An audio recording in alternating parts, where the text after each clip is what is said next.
Shall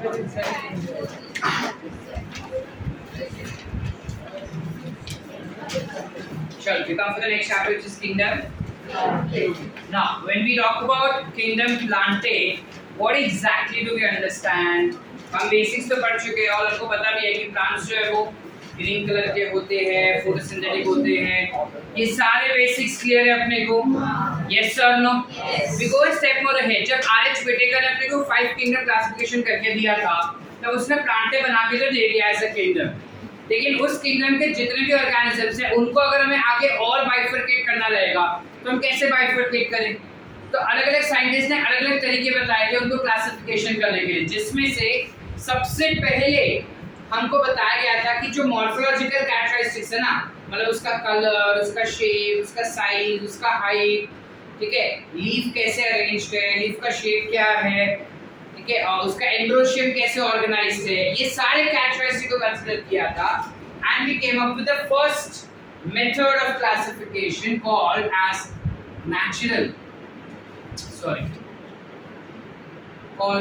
artificial classification. What is artificial classification? Where superficial characters of plant were considered, along with that androecium कैसे organise है उसका, ये भी consider किया। Superficial characters क्या हो जाएंगे बेटा? What is superficial? सुपरफिशियल में क्या है? ऊपर ऊपर से जो कैरेक्टरिस्टिक्स अपने को दिखाई दे रहे हैं, उन कैरेक्टरिस्टिक्स को कंसीडर करके we went ahead for classification. समझ पा रहे हैं? यस और नो? Okay right. तो वो एक्सटर्नल कैरेक्टरिस्टिक्स को कंसीडर किया था, जैसे उसका कलर हो गया, फ्लावर कैसा ग्रो हो रहा है, लीफ कैसे अरेंज्ड है, लीफ का क्या शेप है, ठीक है, लीफ कहाँ पे कैसे कैसे अरेंज्ड है, लीफ का साइज क्या है, प्लांट का साइज क्या है, प्लांट कौन से एनवायरनमेंट में ग्रो होता है, ये सब कंसीडर किया गया, जिसको you can also call it as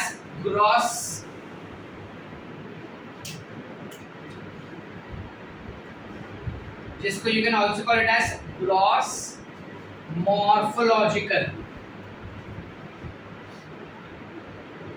characters।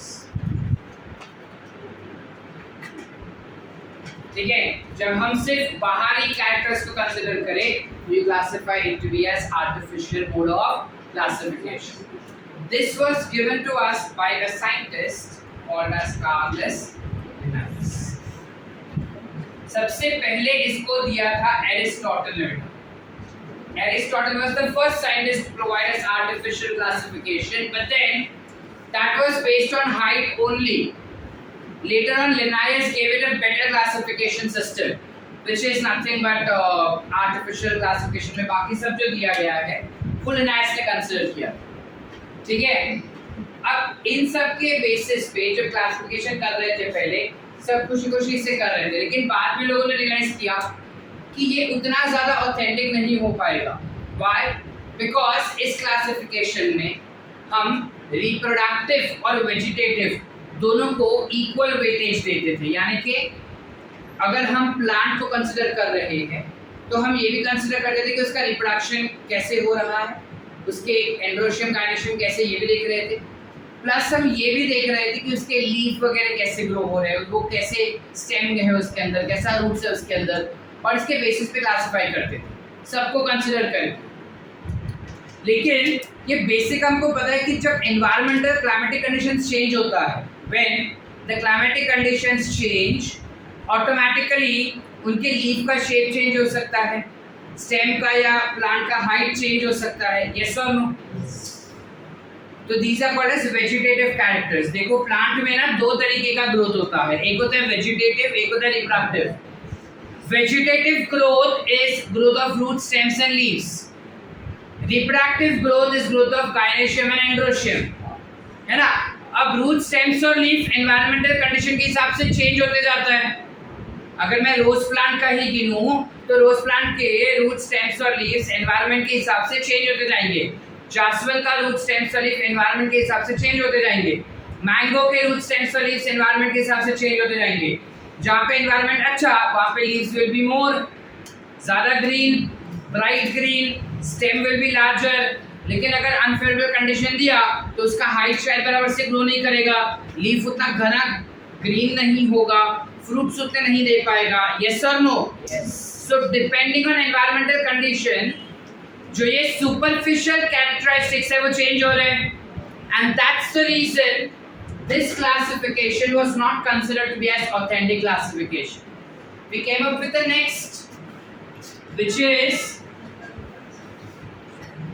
natural classification. Natural classification में साइंटिस्ट ने हमको बताया कि तुम थोड़ा और डिटेल में जाओ, तुम चेक करो कि उसका एम्ब्रियो कैसे बन रहा है. So what is its embryology? ठीक है, how exactly there is mode of reproduction, वो रिप्रोडक्शन कैसे करते हैं वो चेक करो. ठीक है, उस प्लांट का एनाटॉमी कैसा है वो चेक करो, यानी अंदर के टिश्यूज कैसे ऑर्गेनाइज्ड है वो चेक करो. जब इन सारी चीजों को तुम चेक करके क्लासिफिकेशन करोगे तो क्लासिफिकेशन और भी ज्यादा बेहतर होगा. समझ पा रहे हैं? लाइक फॉर एग्जांपल, अगर मैंने रेयान को मैं बाहर से देख रहा हूँ और मैंने बताया कि ये सीधा साधा गोला वाला है, चश्मे से गोरा गोरा दिखता है, ठीक है, और इससे शांत बैठता है, मतलब ये अच्छा बच्चा रहेगा, और उसको मैं अच्छे बच्चों में बिठा रहा हूँ. अब मुझे इस बेसिस पे तो उसको आइडेंटिफाई करना नहीं चाहिए था. मुझे क्या चेक करना चाहिए था कि वो एक्चुअली बात करता है क्या, वो मस्ती करता है क्या, वो पढ़ाई में भी इक्वली अच्छा है क्या. इन कैरेक्टरिस्टिक्स को कंसिडर करके मैं अगर क्लासिफिकेशन करूँ तो शायद वो बेहतर आइडेंटिफिकेशन देगा कि वो बंदा कैसा है. यस और नो? समझ पा रहे? तो नेचुरल क्लासिफिकेशन में ही हमको बताया कि तुम प्लांट्स को थोड़ा और अच्छे से जानो, जहाँ पे तुम ये देखो कि उनमें फर्टिलाइजेशन कैसे हो रहा है, गैमेट्स कैसे बन रहे हैं, वो गैमेट्स कैसे फ्यूज हुए, फ्यूज होने के बाद एम्ब्रियो कैसा बन रहा है उसके अंदर, ये सब देखोगे ना तो क्लासिफिकेशन और भी बेहतर होगा. तो दो साइंटिस्ट और है, वो बोले तो एक और काम कर दो ना, इतना कर ही रहे हो तो फाइलोजेनेटिक क्लासिफिकेशन कर दो.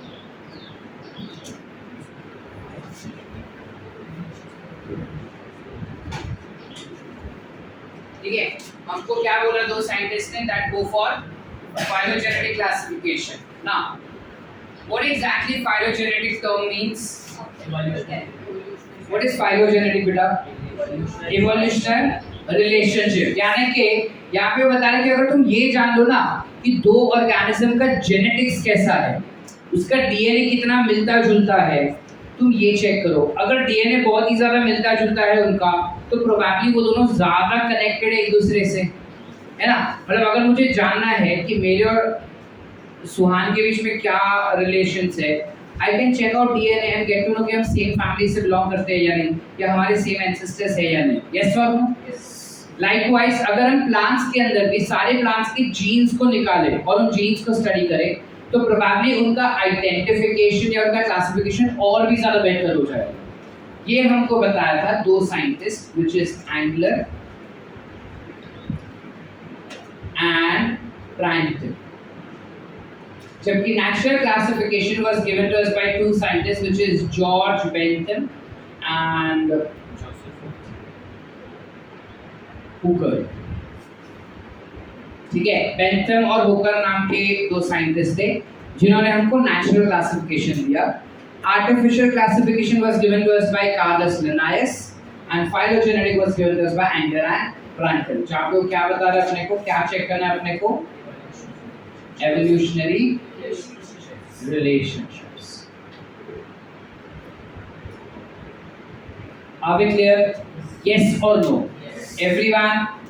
ठीक है, अब इसके बेसिस पे क्लासिफिकेशंस तो हो रहे थे बेटा, लेकिन काफी बार ना साइंटिस्ट क्लासिफिकेशन करते करते बीच में अटक जाते थे. क्यों?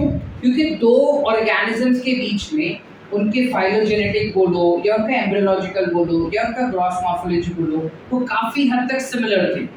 तो क्लासिफिकेशन करना काफी डिफिकल्ट हो रहा था, यानी कुछ कैरेक्टरिस्टिक्स बहुत सेम थे, कुछ कैरेक्टरिस्टिक्स थोड़े अलग थे. तो classification was becoming very difficult for them. So then scientist said कि जब तुम अटक जाओ क्लासिफिकेशन तो तुम दूसरे टैक्सोनॉमिकल मेथड्स का भी मदद ले सकते हो. जैसे फॉर एग्जांपल, अगर मेरे पास एक साक्षी है जिसको 360 आया, दूसरी भी एक साक्षी है जिसको 360 आया। अब दोनों साक्षी को 360 है, किसी एक को तो मुझे फर्स्ट रैंक देना होगा, या अगर मैं एडमिशन देना चाहता हूँ मेडिकल कॉलेज में और लास्ट सीट बचा है, दोनों साक्षी को 360 मिला है, ठीक है। अब दो में से किसी भी एक ही साक्षी को सीट मिल सकता है, दोनों साक्षी को तो मिल नहीं सकता। कौन से बेसिस पे हम उसको प्रायोरिटी देंगे?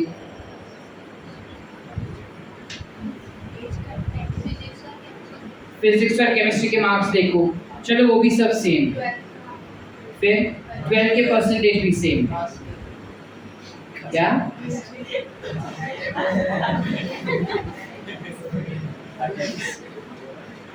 No, we basically then go ahead in understanding कि उस साक्षी का सरनेम क्या है। सबसे पहले वो देखते हैं, फिर फिजिक्स केमिस्ट्री के मार्क्स पे आते हैं। एक साक्षी काले है, ठीक है, जैसे एक साक्षी पाटिल है, के पहले आएगा या पी? अब विश्वजीत एबीसीडी कर रहे दिमाग में कि के पहले आएगा या पी। क्या आता है पहले? K L M N O P, तो के पहले आया, चलिए। सो के पहले आया तो एडमिशन किसको मिलेगा? साक्षी काले को। साक्षी Patil will have to wait for next list to come out. Likewise, if you असत पूर्वा, इसलिए टीचर्स इधर पीछे पड़े कि पढ़ लो अच्छे से ताकि तुमको वैसा वेट ना करना पड़े। बट मानते क्या है, दिसंबर तक मान जाएगी, भरोसा है मेरे को। जब आधा सिलेबस हो जाएगा पढ़ा के, फिर बोलेगी बैकलॉग बहुत है सर, मैं बैकलॉग करूँ या अभी चल रहा हूँ करूँ। सुनो, तो वैसे ही साइंटिस्ट बोले कि अगर इनमें क्लासिफिकेशन करते समय तो कहीं पे अटक गए, तो you can opt for more methods of classification, which is very firstly you have numerical taxonomy. Numerical taxonomy में क्या हो रहा है बेटा? न्यूमेरिकल टैक्सोनॉमी में वो बताता है कि जितने भी ऑर्गेनिजम्स है उनके कैरेक्टरिस्टिक्स देखो तुमको कौन से कंसीडर करने हैं। जैसे अगर यहाँ पे इतने बच्चे हैं, मुझे इन बच्चों को ग्रुप करना है based on their height, based on their biomarks, based on their skin color, based on their number of family members कितने हैं and कहाँ पे रहते हैं। अब ये पांचों कैरेक्टरिस्टिक्स का ना एक दूसरे से कोई लेना देना नहीं है। घर पे कितने मेंबर्स है उसके स्किन कलर से कुछ लेना देना नहीं, राइट? उसका हाइट कितना है उससे उसके बायो के मार्क्स का कोई लेना देना नहीं है। But I want to consider these varied characters and want to classify them. So it was very difficult. इतने का तो मैं कर भी लूँ, 1.7 से 1.8 मिलियन स्पीशीज का करना है ना अपने को, यस और नो? इतने सारे स्पीशीज का अगर हमको क्लासिफिकेशन करना है इन 5 अलग अलग कैरेक्टरिस्टिक्स को कंसीडर करके, तो कैसे कर पाएंगे? तो साइंटिस्ट बोले कि काम करते हैं, इन सारे कैरेक्टरिस्टिक्स को हम नंबर दे देते हैं। नंबर देने के बाद तुम उसको सॉफ्टवेयर में डाल दो। एक क्लिक पे जिन जिन में सिमिलैरिटीज है वो सब इकट्ठा ग्रुप होकर तुमको मिल जाएंगे। यानी this becomes a software based classification, computer based classification, and that's why this becomes one of the most advanced method of classification. Why is it becoming advanced method of classification? Is because सबसे पहले एक बात ये हो गई कि मैं एक साथ मल्टीपल कैरेक्टरिस्टिक्स को कंसीडर कर पा रहा हूँ। दूसरी बात ये हो गई कि इन सारे मल्टीपल कैरेक्टरिस्टिक्स को मैं सॉफ्टवेयर में डाल रहा हूँ, यानी ये टाइम कंज्यूमिंग भी हो गया मेरे लिए, यस और no? So my classification becomes time consuming as well as authentic because I can consider multiple characteristics at one time. That's why numerical taxonomy is said to be one of the most advanced method of taxonomy. Are we clear? Shirish, क्या बोले बेटा? Taxonomy becomes one of the advanced method of taxonomy. Why?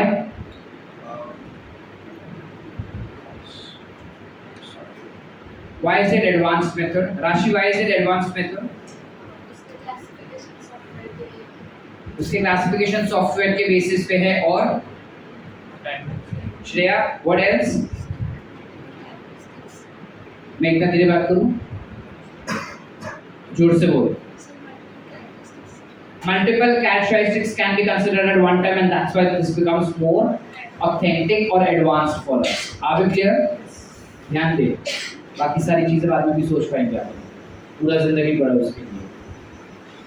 अब suppose मुझे ये consider नहीं करना, I want to go and offer something else. something else which is more easier. So then we can go for taxonomical classification, which is cytotaxonomy. Cytotaxonomy मतलब काय असतं? Cell कैसा है, सेल का शेप क्या है, सेल का फंक्शन क्या है, सेल के अंदर न्यूक्लियस कैसा है, वो न्यूक्लियस के अंदर के क्रोमोसोम्स कैसे हैं, कितने क्रोमोसोम्स हैं, क्रोमोसोम्स कैसे ऑर्गेनाइज्ड है, कि कितने टीलोसेंट्रिक है, कितने मेटासेंट्रिक है, कितना सब मेटासेंट्रिक है, ये सब कंसीडर करके जब तुम ऑर्गेनिजम्स को क्लासिफाई करो तब हम उसे कह देंगे साइटोटैक्सोनॉमी। ठीक है बेटा? या फिर you go for chemotaxonomy. What exactly is chemotaxonomy? Chemo मतलब केमिकल।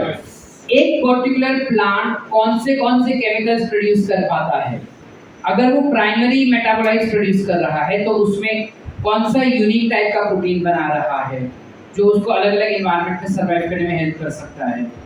अगर वो सेकेंडरी मेटाबोलाइट बना रहा है तो कौन से यूनिक सेकेंडरी मेटाबोलाइट्स वो बनाता है, क्यों बनाता है, वो मेटाबोलाइट्स केमिकली कौन से ग्रुप को बिलोंग करता है।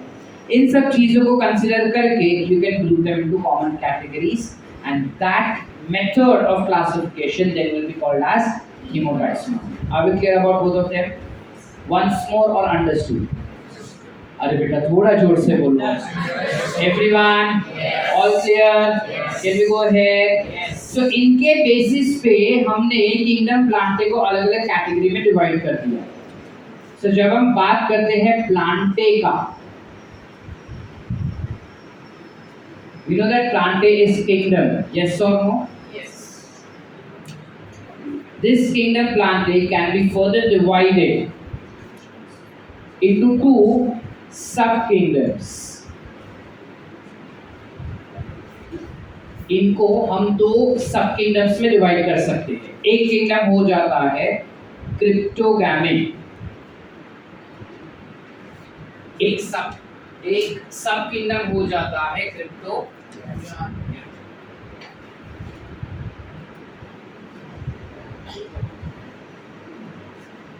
और दूसरा हो जाता है फैनेरोगैमी।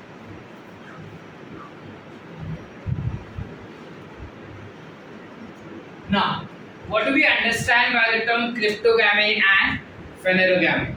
जब हम बात करते हैं क्रिप्टोगैमी का, तो क्रिप्टो मीनिंग एनक्लोज्ड, गैमे मतलब फ्यूजन, फ्यूजन या फिर गैमीट्स।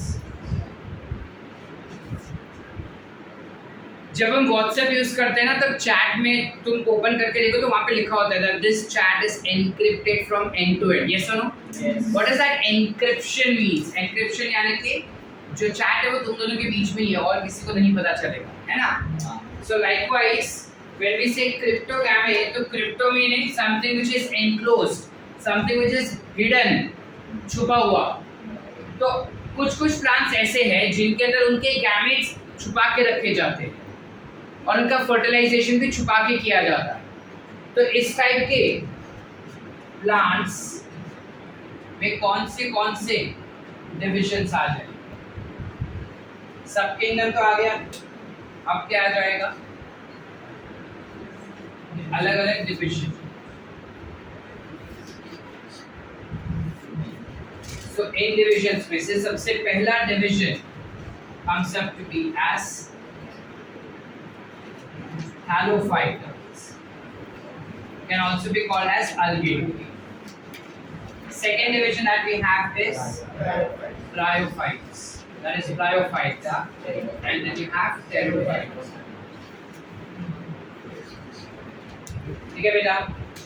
जब हम फेनेरोगैम का बात करते हैं, फेनेरो मीनिंग नेकेड या फिर ओपन, गैमे which is gamete या फिर फ्यूजन। जब हम किसी भी प्लांट के गैमेट्स को देख सकते हैं, जैसे फॉर एग्जांपल जासवंत के गैमेट्स देख पाते हैं ना हम, जासवंत फूल, उसका पोलन ग्रेन्स हम देख पाते हैं, उसके ओवरी ओव्यूल्स भी हम देख पाते हैं, they are not hidden. So that's why we classify them to be into phanerogamy. So phanerogamy can be divided into two divisions. You have something called as gymnosperms, that is gymnospermae, and something called as angiosperm. Are we clear बेटा? Yes or no? Clear है यहाँ तक? अब जब हम algae का बात करते हैं, they can be divided into different class. अलग-अलग क्लास में हम इसको डिवाइड कर सकते हैं based on their color. So color के basis पे you can have chlorophyceae, meaning this is a green colored algae. ठीक है? Then you can have phaeophyceae, meaning it has brown colored algae. And you can have rhodophyceae, meaning this is a red colored algae. Are we clear? फिर होते हैं bryophytes. Bryophytes तीन प्रकार के होते हैं. एक होता है liverworts, जो एकदम फ्लैट होता है, एकदम प्राइमरी. फिर होते हैं hornworts, और लास्टली होता है mosses. Mosses ना थोड़े एडवांस्ड होते हैं, जिनमें थोड़ा बेहतर स्ट्रक्चर्स होते हैं बॉडी के. इन दोनों में काफी बेसिक स्ट्रक्चर होते हैं. एनसीईआरटी में इसके बारे में कुछ दिया नहीं है अपने को. That's why we will not be discussing about hornworts in detail. But मैं बता दूंगा कि ये होते क्या डिफरेंस है, बता दूंगा. ठीक है? लिवरवर्ट्स के बारे में डिटेल में देखना. लिवरवर्ट्स जो होते हैं एनसीईआरटी बोलते हैं कि वो फ्लैट होते हैं, सबसे प्राइमरी ब्रायोफाइट्स होते हैं, जबकि मॉसेस थोड़े एडवांस्ड होते हैं. उनसे इवॉल्व हुए टेरिडोफाइट्स. टेरिडोफाइट्स के चार क्लास है. You have something called as Pteropsida, you have something called as Lycopsida, you have something called as Spinopsida, and you have Psilopsida.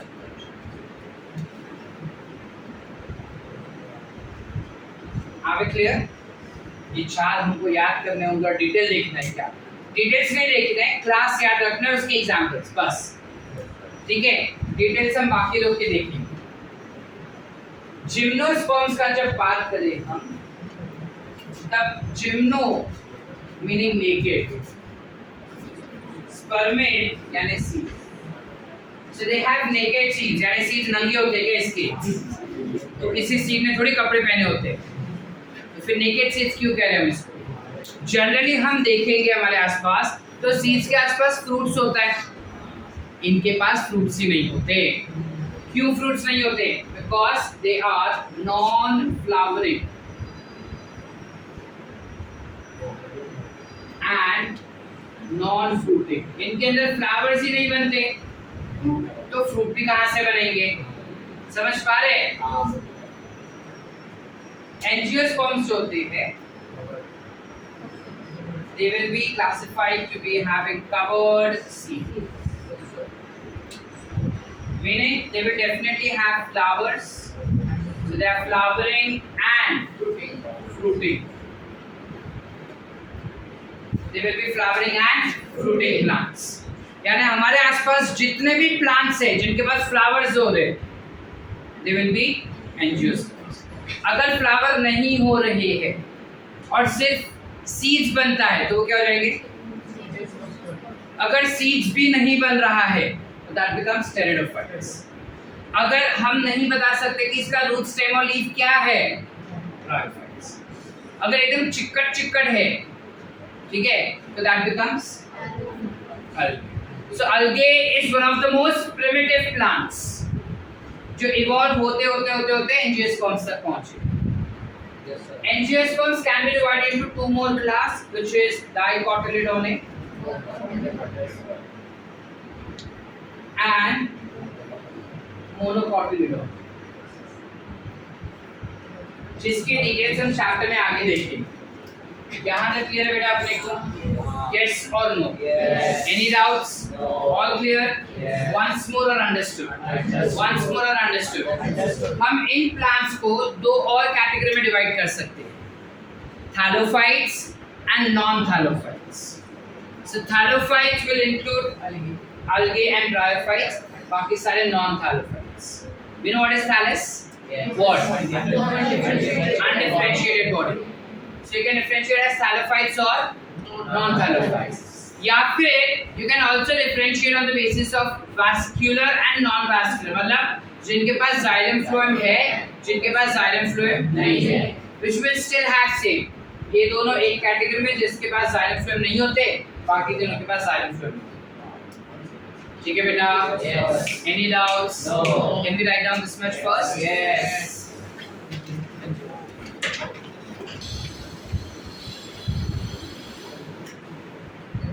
In classification, we go ahead very firstly to classify. We go ahead firstly to understand about algae. So जब हम algae के बारे में बात करते हैं अब पहली बात ये कहाँ पे पाए जाते हैं? So they tend to be found in fresh water, marine water. Can be found in brackish water. Brackish water म्हणजे काय सर? Brackish water मतलब जब दो water bodies मिलते हैं, मतलब जब नदी समंदर से मिलती है, तब जो इलाका होता है ना, उस इलाके का पानी नदी से थोड़ा खारा होता है, समंदर से थोड़ा मीठा होता है. इस टाइप के पानी को हम कहते हैं brackish water. ठीक है, कॉमन लैंग्वेज में नाले का पानी. जो गटर का या नाले का पानी होता है वो नदी से खारा होता है लेकिन समंदर से मीठा होता है. ठीक है, कभी पी के नहीं देखे ना, सो इधर ध्यान नहीं पीना है. समझ रहे हैं? हाँ. इसके अलावा you can find them on moist soil या फिर रॉक ऑल्सो. यस और जमीन पे भी दिखते हैं ना, तो गीले पत्थर या गीली मिट्टी में भी ये आसानी से ग्रो हो जाते हैं अलगे जो रहते हैं. इसके अलावा अलगे जो होते हैं generally they can be found in various forms. या तो कोई यूनिसेल्युलर हो सकते हैं, they can be unicellular like for example you have Chlamydomonas,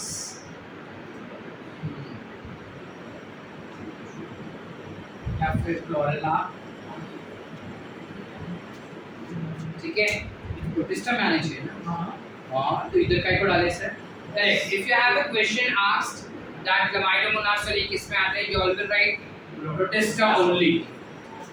NCERT में एक लाइन दिया गया है यहाँ पे जहाँ पे बताता है कि Chlamydomonas और क्लोरेला यूनिसेलुलर अलगे होते हैं, जो एक्चुअली तो सही है, बट क्योंकि वो यूनिसेलुलर करके उसको उठा के हमने प्रोटिस्टा में डाल दिया. ठीक है. They can be multicellular and filamentous in nature. You know what is filamentous? धागे जैसा हो सकता है, like Spirogyra. ठीक है, और you can have Ulothrix. ठीक है, these are examples where the algae is filamentous in nature. धागे जैसा shape होता है उसका. या फिर they can be colonial also. colonial यानी झुंड में ग्रो होंगे. colonies में ग्रो होते मतलब झुंड में ग्रो होते. example you have wallbox. इस वन जो हमेशा झुंड में ग्रो होता है. ठीक है. apart from that you can also have one which is massive in size and branched. कुछ अलगे ऐसे होते हैं जिसका बॉडी तो थैलस है. Algae will always have thallus body, undifferentiated body. लेकिन ये जब ग्रो होता है ना तब एकदम बड़ा ग्रो होता है. 100 मीटर तक बड़ा हो सकता है. 100 मीटर्स इज टू मच. ठीक है, 100 मीटर तक बड़ा हो सकता है. 100 मीटर्स मतलब हाउ मच सर? ये पूरा जो गली है ना वो 100 मीटर का है. इतने गली जितना एक बड़ा अलगे हो सकता है. इस टाइप के जो बड़े बड़े अलगे होते हैं उसको हम इकट्ठा कहते हैं स्कैब्स, क्या मतलब काफी बार हम उसको वीड्स भी कहते हैं। You can call it as weeds also. Weeds माने कचरा बेसिक, ठीक है। तो you can have marine weeds, that is seaweeds, या फिर fresh water weeds also.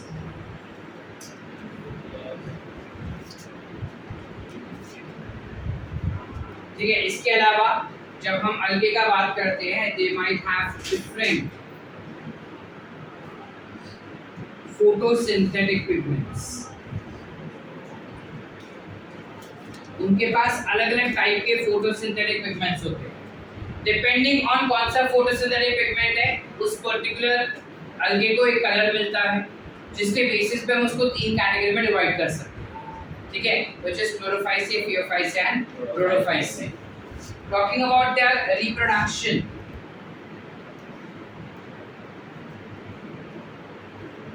जब हम इनके रिप्रोडक्शन का बात करें तो ये अलग अलग तरीके से रिप्रोडक्शन कर सकते हैं।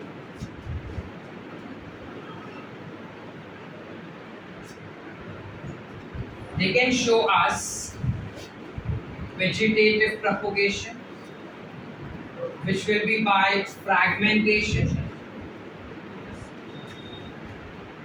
or it can be by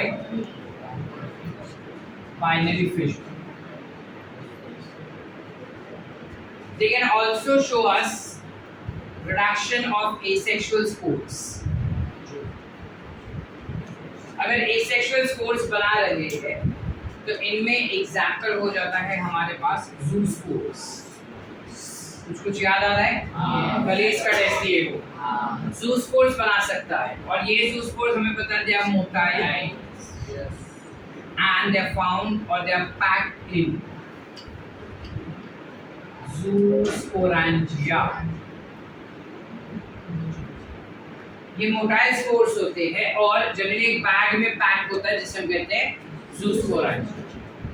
इसके अलावा it can also produce aplanospores, ये भी पता है हमको, these are non motile spores, ठीक है। It can produce sexual gametes, sexual reproduction में वो सेक्सुअल गैमीट्स बना सकता है। अब ये जो सेक्सुअल गैमीट्स होते हैं ते वेगवेगळे प्रकाराची असू शकतात, like they can be isogamous, they can be anisogamous, और they can also be oogamous। इसके बारे में भी हम पढ़ चुके हैं, हमें पता है ऑलरेडी। तो जब आइसोगैमस का बात करते हैं तो दोनों गैमेट्स आइडेंटिकल होते हैं। they can either be motile, same shape same size motile, या फिर same shape same size and non-motile। so कौन से प्लांट, कौन से अलगे के पास एक कैरेक्टरिस्टिक फीचर है कि वो मोटाइल गैमेट बनाए। Motile gamete can be formed by Ulothrix या फिर क्लामाइडोमोनास।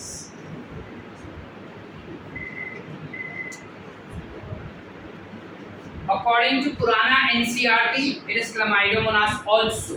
According to नया NCERT, it is Eulothrix। तो ये गलत है क्या? सही है। तो ये भी एग्जाम्पल में तुम्हारे आ सकता है। मोटाइल में you have Spirogyra, sorry non motile में you have Spirogyra। आप क्लियर? चले आगे। Then N-isogamous का क्या बात हो गया बेटा? What is N-isogamous? सब कुछ same except for size. So they will be same shape, say both motile but different size. Same shape, both non-motile या फिर different size. So they are identical. They will have identical male and female gametes except for size। इस type के gametes कौन बना के देता है? इस टाइप के गैमेट्स हमको बना के देगा यूडोरिना या फिर क्लामाइडोमोनास। फिर से क्लामाइडोमोनास सर, अलग अलग प्रकार के क्लामाइडोमोनास होते हैं ना, तो कुछ प्रकार के क्लामाइडोमोनास मोटाइल गैमेट्स बनाएगा विच आर आइसोगैमस, कुछ एनाइसोगैमस टाइप के भी बना सकते हैं। ठीक है बेटा। Then comes this oogamous. Oogamous क्या है? Male will be small and motile. Female will be large and normal. Are we clear? Yes. इस टाइप के gametes कौन बना के देगा? तो you have something called as fucus and volvox are the examples that tends to provide us with this. ये सारे examples हमको याद रखने होंगे क्या sir? Yes. So we'll have to memorize these examples because these are the ones that comes and match the column या give correct match. Are we clear up till here? Yes or no? Yes. Everyone? Yes. All clear? Yes. यहाँ तक clear है? हाँ. कल वाले episode में हम ये देखेंगे कि ये अलगे एग्जैक्टली क्या हेल्प करता है एनवायरनमेंट को एज वेल एज हमें. ठीक है, शॉर्ट इतना रिवाइज करके आ रहा